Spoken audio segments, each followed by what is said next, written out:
Good afternoon and welcome to the Nonprofit Exchange, Leadership Tools and Strategies. We're so thrilled to have you in today as we talk with Ariel Lev, looking at what the nonprofit world can learn about community from co-working spaces.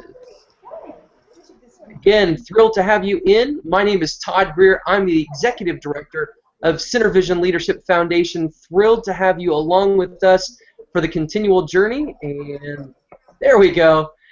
We are excited to have you in. Real quick announcements before we get too far deep into our information.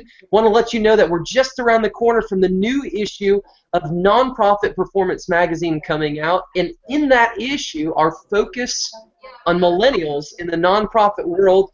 You'll have Ariel Lev, who's our guest today. She's going to be talking about what we see in the nonprofit sector, that startup thing, and what we're all learning from co-working spaces. So really excited to have her on point with us for that. Also want to remind you, as always, on Thursday at 9 p.m. Eastern, #nonprofit chat, we really want to dig into this idea of community and co-working spaces, and again, thinking about what we in the nonprofit sector can learn about that. Glad to have you in, as always. You can, anytime you miss one of our events, you can find us hangouts.centervisionleadership.org. You can catch up on past events, learn from the various speakers that we have in. We've been focusing a lot lately on millennials, and so there's a lot of opportunity here to think about what does the organization of the future look like. And again, you can always come into the centervisionleadership.org community, join it, become part of our community, even as we talk about community today. So without further ado, thrilled to have you in. Ariel Lev, thank you so much for joining us. Oh, thank you for asking me to be here. I'm so excited to talk about this. It's one of my favorite subjects in co-working.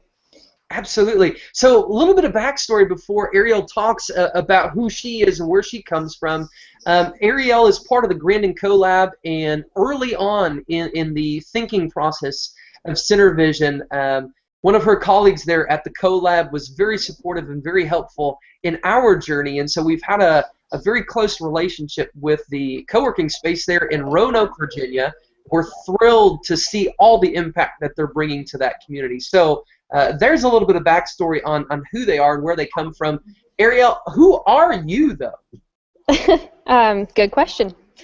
So my name's Ariel. I'm from North Carolina, which is Virginia's southern neighbor, which I'm sure everybody knows that.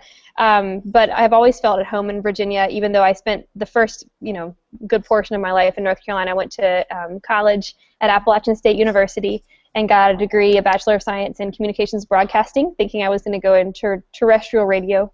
Learned pretty quickly that that was not where I belonged, and put myself in grad school to figure out sort of what my next step was. And that's when I moved to DC and went to Georgetown. I had the opportunity to get a Master's of Arts from Georgetown University in Communication, Culture, and Technology.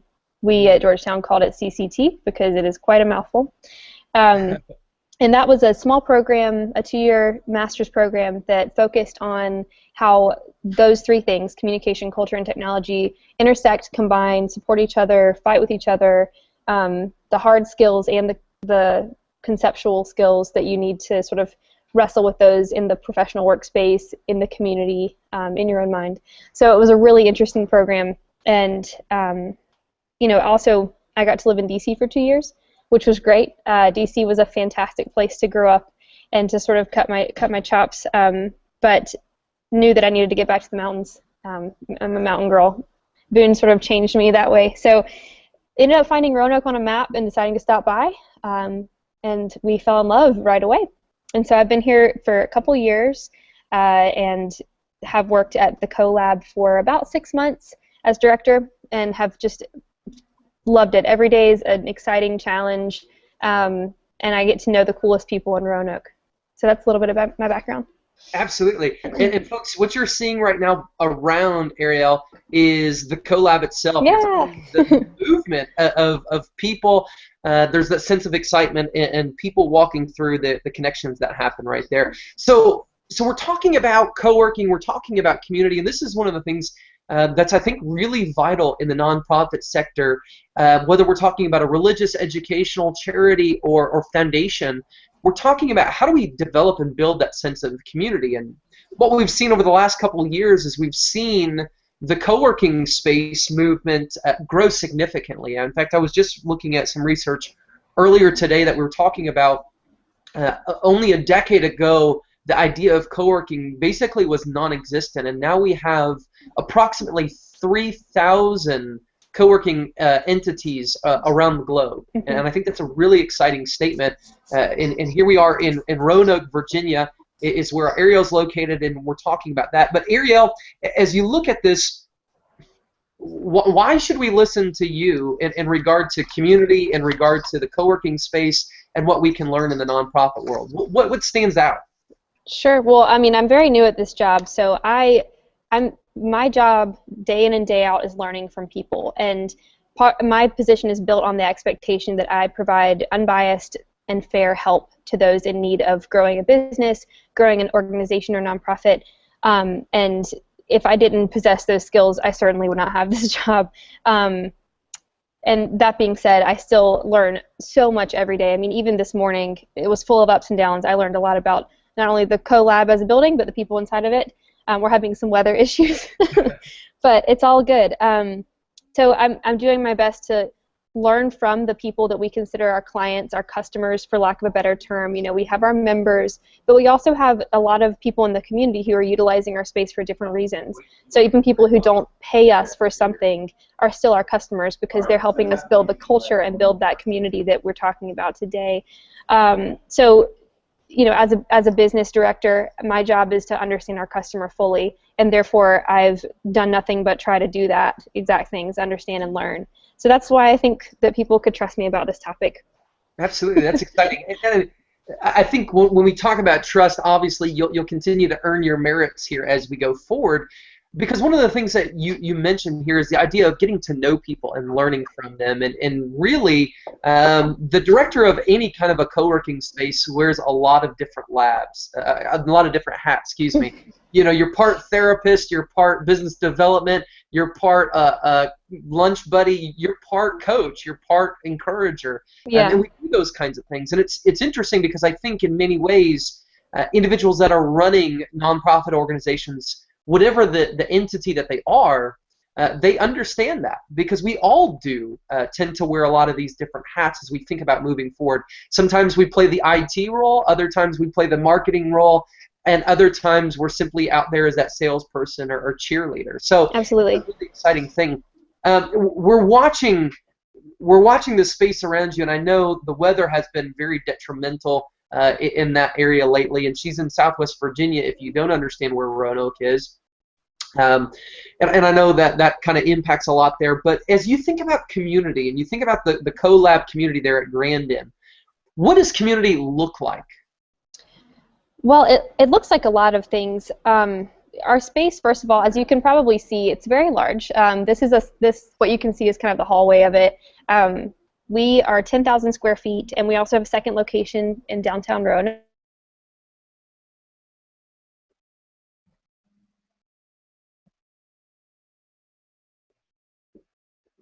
And we an offsite mission-driven organizations getting together to discuss their value propositions to large networking events and social events. And basically what I've started to envision in my mind that CoLab provides for the community is physical space for community to happen.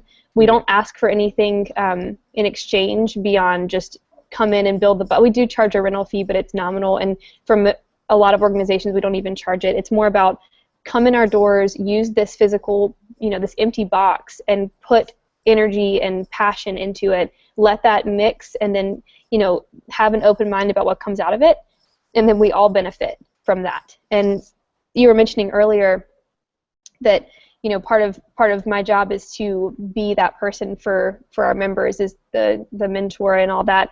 We expect all of our members to be that for each other too. Right now we're up to 81 members utilizing the space, and I joke that when people sign up for membership, they're kind of signing up to be my friend, because I'm here all the time, they're here all the time, we have to like each other, and I consider myself a likable person in most cases, and all the members here are amazing, awesome people. So we all kind of joke about, like, you sign up for a membership, but you're also kind of signing up to be friends with everybody here, which is usually a huge plus for people. So it's kind of a joke, but it's a serious joke. You know, we all support each other and we all mentor each other. I think that's such an interesting thing, and we were talking even earlier today. Alex Hillman of the Indy Hall fame is one of the co-working gurus. He's been in and around for a long time, and earlier on his show, it was last week, he had two researchers from the University of Michigan's Center for Positive Organizations. And in fact, Dr. Lynn Wooten, who has been a contributor to Nonprofit Performance Magazine, is the co-director of that center. And they actually did some research on co-working, and this was really intriguing. And Ariel and I were talking about this. They were talking about what makes co-working so special, and the researchers went into it with the idea of, okay, we understand, yeah, this is hip and cool, and there's neat designs, and there's some pretty awesome things that happen. But what they quickly found is that community is one of the intriguing things that bonds the people together. We were talking before off air, and I want to share this quote. This is from Lyndon Garrett. He's one of the researchers who is on the project, and this is what he had to say. He said, "No other social structure holds these people together. Their relationships are not a function of a work organization or a role type, but the glue that keeps them together is the psychological experience of a community along with the physical space." And I think there's something there, Ariel, that really sticks out. So at the CoLab, we see a lot of these things, but how are people changed as they engage in that sense of community there at the CoLab? Well, it kind of depends on the person, but in most cases, we're looking at people who are doing something that's different or revolutionary, or they're starting something. Whether it's they've been in their industry for 10 years and they're trying to step just a tiny bit outside and grow something that way, or start something completely new, like invent something. And that can be a very isolating and lonely feeling to people, sort of no matter what they're doing, and especially if they're confined to the walls of their house, where they only see, you know, maybe their roommates or their family. So when you're here, there's this, everybody agrees on the CoLab when they're here. So there's that understood, you can always talk about that. It's an icebreaker, and it allows for conversations that wouldn't naturally happen. Like, you're not going to have these conversations at a bar, at a restaurant necessarily, because there isn't that shared expectation of we're here, we're at the CoLab, now we can have our advanced mind-expanding conversation without any pretense, and that is an electric feeling. People just get drunk off of it when they're here. They're so excited to be a part of it, and there's a shared desire and a sense of belonging to make this thing work and to run, because Roanoke right now is going through a really special renaissance where we have millennials moving back to Roanoke who are from here, or who went to college here, or like me, who never had been here before but found out about it. And CoLab is a physical representation of that new thinking, not necessarily young, but new in Roanoke. And we needed a space for those kind of conversations to happen day after day. And that's been exactly what we've seen here. One of the things that stuck out to me in my visits to the CoLab there, in the time that I've seen and interacted with the members that have been part of the founding and growth of that place, is the way that they serve as amplifiers.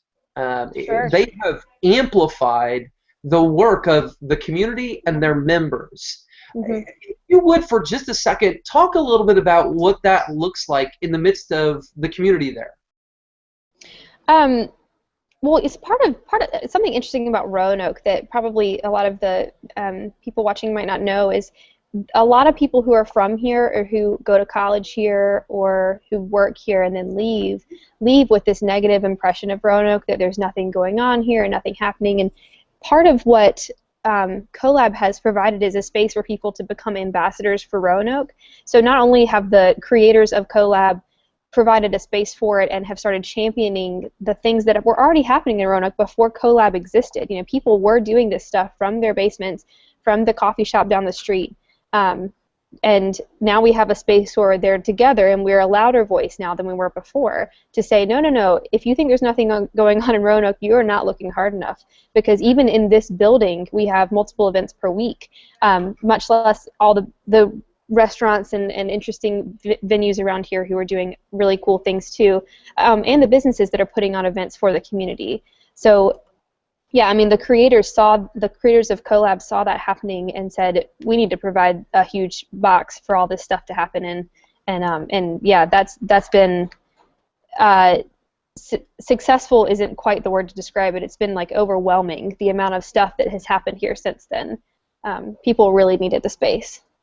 And I think when we look at this and we think about this from the broader nonprofit perspective, there's a lot of times that we feel separated, okay? Mm-hmm. There's maybe a cause that binds us together, and yet if we're not sharing, whether it's physical space or virtual space, we tend to feel like we're losing out on what are the connections to where the wins are. I know from walking through your place, from seeing what happens, there's a lot of co-creation going on where people are engaging with each other, and that sharing occurs very naturally. As you look at it, how do people go through this co-creation process? What kind of environment are you guys working to stimulate there so that people can become co-creators? Because while the CoLab has been in existence, and while there are a lot of people here who have been there from early stages, it's a constant shifting, agile, or flexible environment. How do you guys do that? Hey, sorry, it broke up a little bit there. I didn't hear the very end of your I'm question. sorry? The idea of flexibility and adaptability in the organization there. You guys have been able to allow people to co-create. Right, okay. How does that happen? Yeah, well, in Roanoke, there's this great understanding because we are going through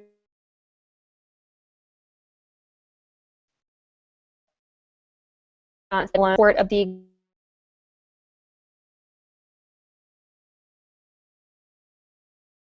those who are motivated to get stuff done inevitably end up connecting with others in the community, whether it's for resource sharing, for knowledge sharing, experiences. You know, I'm going through this hard problem with my project. How did you do this? And in CoLab, we see that in a microcosm where there's genuine affinity shared between the members. We're all working towards something positive there.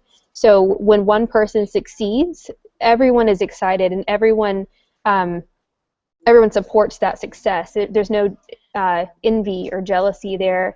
And when one person succeeds, they're also quick to list the number of people that help them get there. If you know, it never seems to diminish their level of success, only holds them in higher regard that they were able to engage so much of the community to help them with their project or business venture. That's a really powerful stance to have in Roanoke. We are a small town, so we do rely very heavily on our networks and our trust and our mutual support. I think that's so impressive because one of the things that sticks out to me there is, in fact, the New Yorker just had an article on the design director at Apple. And one of the things that stuck out in that article is the way that Mr. Ive refers to it's an us win. You know, every win is a win for us. Yeah. You know, we look at all these things and we think about who was part of that project. Well, we all were. Because at some point in time, we all brought impact to that project. I think a lot of times that's something that's missing, whether internally in organizations or between different organizations in a community. One of the things, Ariel, we've talked about in the past is what you guys have done with nonprofits in that area. And I know that you have been part of some intriguing roundtables. Would you talk a little bit about, because you talked about kind of that Roanoke renaissance, what's happening there in regard to Roanoke's nonprofits coming together? Sure. Well, so the Roanoke region supports a lot of nonprofits, a very large number of them, some of them very old, some of them very new.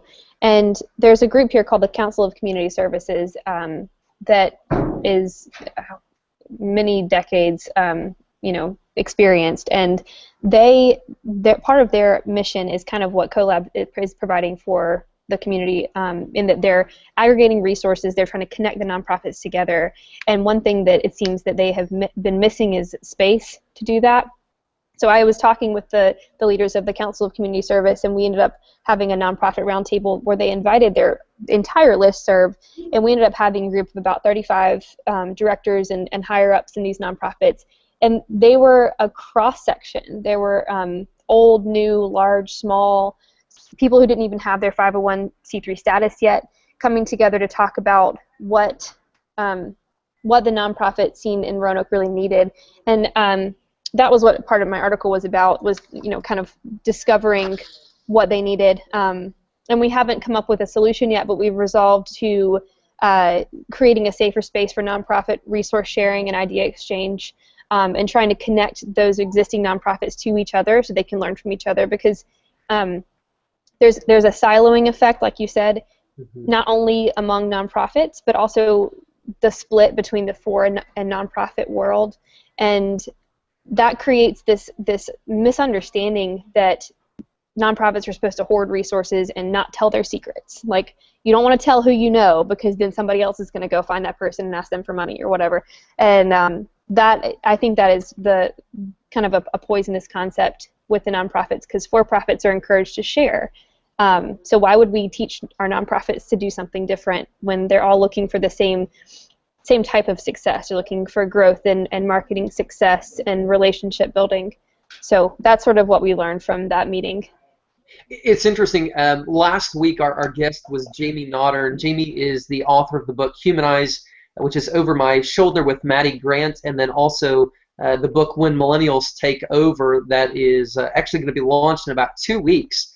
But one of the things that he said in that conversation with us that really stuck out was, he said, nonprofit is a tax status, not a business model. Ooh. And I thought it was a really intriguing concept. And what we're seeing here, and again, the concept of millennials and the focus on millennials and the nonprofit, is that we're starting to see a blurring of the lines between the nonprofit, the for-profit, and even the governmental sector. You know, we've seen the emergence of the benefit corporation, the B Corp. Right. And I think that's something that impacts the way that we have to think when we talk about being a nonprofit. We have to be more agile, more flexible. I'm really interested here in the sense of what you have seen that you would encourage nonprofits to be able to pick up on and maybe to chew on, is how they can replicate community that we're seeing in the co-working world. Sure.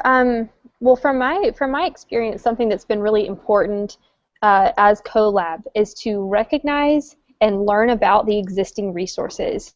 Don't pretend that you're inventing something totally new and recreating the wheel, because that's not going to be a lot of extra work, and you're going to present yourself as, oh, I don't want your help, I can do this alone. Which I think that is, walking into a community with that kind of attitude is only going to serve you poorly. So, you know, figuring out what the current resources are in the community, engaging with those resources, being honest with your expectations and explaining how you see your project or your organization growing with that resource, and then really, you know,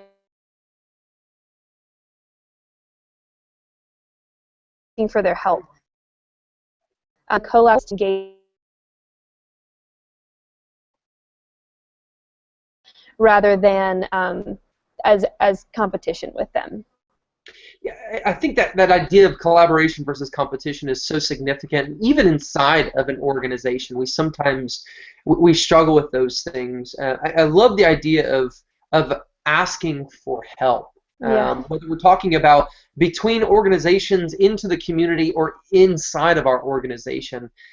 I think it's the simple things in life. A lot of times when we're trying to build authentic and organic community, we forget about the value of working alongside somebody. And it was funny because Alex Hillman in the podcast was talking about their director that at Indy Hall. One of the things he'll do is he'll ask people to help with simple things. You know, it's picking up around the co-working lab there. Maybe it's doing some dishes or whatever that is, but there's something that connects us about working alongside somebody else. And whether we're talking about in an educational institution, we're talking about in a religious organization, we're talking about in a charity or whatever that organization type may be, we want to feel part of the space. We want to feel part of the community. Now, Certainly. we also have to understand, and this was a really important statement, I thought. Alex said, we sometimes incorrectly have thought of community or participation in community as a binary thing. We're either on or off. Mm-hmm. And what we recognize is we have a very interesting gamut of people, whether we're talking about introverts or extroverts or ambiverts, as we're referring to them right now. We've got people who are looking for community in different ways. And I think that's one of the things that a co-working space does really well, is they provide the space for people to engage in community, but they don't set a specific of how you do that. Right. Right. Would you talk a little bit more about how that looks for you guys? Yeah, I mean it's funny. Like I said, I didn't get to listen to the whole podcast, but the parts I did, it seems like we keyed in on the same, because you've been like basically reading my note sheet. That was something that was so true. I was like, wow, what great words to put around that concept of, even if you personally aren't going to interact with every single person in the space, watching interactions and watching people be supportive of each other can instill that sense of community in you, even if you don't feel comfortable necessarily doing it yourself. But being there and seeing those connections form and learning about those connections will help you see the wider network of support in your region.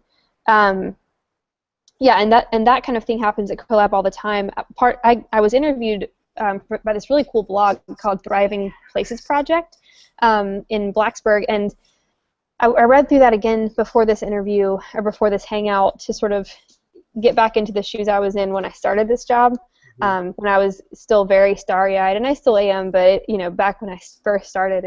And part of the coolest part of this job is to watch people around me connect with each other, because then I can start to envision this larger web of community that exists not just within CoLab, but watching people come in the door, meet someone who works here, and then thinking, oh, that would be a really interesting relationship to have, in this context or in this business or for this nonprofit, to get to know that relationship, not just that person, but this new type of relationship that formed, like two marketing people from different companies sitting together and discussing strategy, who have no interest in competing with each other, but instead just are sharing information.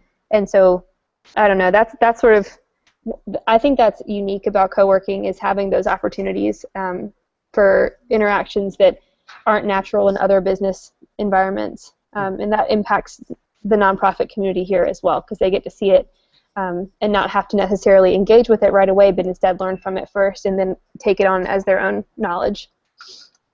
Yeah, I think one of the things that stands out, and we can look at this historically, we can think about the loss of our town hall or our meeting place, and we've seen various iterations from the town hall moving forward, in which the community comes together to engage, to share, to learn, to communicate, and to grow. And I think that's always been a challenge. It's kind of funny, because I think for a while in our society, malls, those enclosed spaces had started to become that, except what that tended to amplify is the retail and the consumerism or materialism. And what we're seeing is that come back around here now with co-working spaces. It's a place where people from various parts of our community kind of come together and connect in a way that they never would. I mean, right. You have people in there, you talk about two marketing people, well, okay, maybe they'll see each other at an association. But a marketing person and somebody who's giving golf instructions at the simulator, they may never make contact in right. a wider audience. And that's what it allows people to do. And I think one of the things that, again, that sticks out for me as I think about this process is we've got to be able to create space for people to engage. We want the sharing of good news. We want the asking for help. We want people to be invited to participate at the level that they're comfortable with. And I think that's one of those real huge lessons that we see from the co-working world. So I really think that's so significant, Ariel, that you guys are part of that, and you're seeing the win isn't just a win for the Grand and CoLab. It's a win for the greater community. Yeah, I was just about to say that what you just said kind of inspired me to think about it from the other side too. What does the community get from something like CoLab? Yeah. And what we've seen is the Roanoke community. We have this amazing the team at the city is really receptive to the changes that the CoLab has brought on. They're super supportive, and the county and our elected politicians. And what we've seen is we have built a space where people have been able to come together and agree that they need more of certain things, need more funding, need more educational opportunities. And CoLab can do some of those things, but we can't do it all. So when we're able to aggregate those needs and to display them in a way that makes sense to the community can respond to that. And that's significant. That's going to change the way that people interact with entrepreneurship and business in Roanoke and in the wider community, I hope. That's great. That's great. I'm thinking back and things that we've talked about thus far. One of the things I think that I'd like to hit on as a last topic, and we've talked about this briefly already, but before we close, is the idea of idea sharing, what that does for us. You talked about the Council of, I think it was the Council of Nonprofits or Council of Social... Council of Community Services. Council of Community Services, there we go. My brain was picking up way too many things. In most communities, we have some sense of a community foundation or other parent organization, maybe even in a United Way or a council of churches or education council. And those are places that I think we need to come back and begin to invest in again. Idea sharing does so much because you and I talked through that time as you were working on the article for the magazine about what you saw, and I think that's one of those intriguing things. If you would just share briefly a little bit more about what you see from the idea of idea sharing and what does that look like? There's a seriousness to idea sharing in a place like CoLab where people will throw out things that are kind of oddball or left field or ridiculous sounding, but they don't mean it in a way that is detrimental to the idea process. It expands it in a way that doesn't exist in the normal conversation you'd have. So we do have people coming in who have these big, beautiful brains or who have this really interesting experience. They come together and they can put together these things that wouldn't normally, almost insultingly wouldn't work, but it just oxygenates that idea sharing process to where we've got these amazing, the whiteboards here are a great physical example of how we accommodate that. People just draw and express and go through these amazing ideation phases with things that look like a mess, and then they come out with something like a beautiful vision statement or a product or a new piece of code or software. And so, yeah, I guess that's what the idea sharing process looks like here. It looks like a mess until it's really beautiful at the end. I guess the thing that sticks out to me and that's so valuable and so potent, I think, for us is that all of us, we're always looking for growth. We're looking for next step. We're looking for how do we continue to improve our organizations. And I think that there's something that's unique about the environment of trust and security and sharing that you guys are cultivating in co-working places across the country are working to cultivate, that I think is a really positive blessing for nonprofits, a space where people can come together and share ideas and to be able to hash through these things, to be able to build it up. Yeah, people talk about how cool and interesting, and there's so many shows based around entrepreneurship for profits or for inventions, but there isn't that level of sexiness for nonprofits, at least not in Roanoke that I've seen, and I like having a space in Roanoke where people can get together and be those they are entrepreneurial in spirit. They are entrepreneurs, really. Yes. They're starting something and get together and act like that with each other so that they actually do have that space to be really excited and, to really tap into that passion project that they're working on. That's really important for the startup phase. You need to have that energy or else you'll burn out. So that's been awesome to have that here, too. Definitely. Ariel, thank you so much. I think there's so much excitement that surrounds this. Obviously,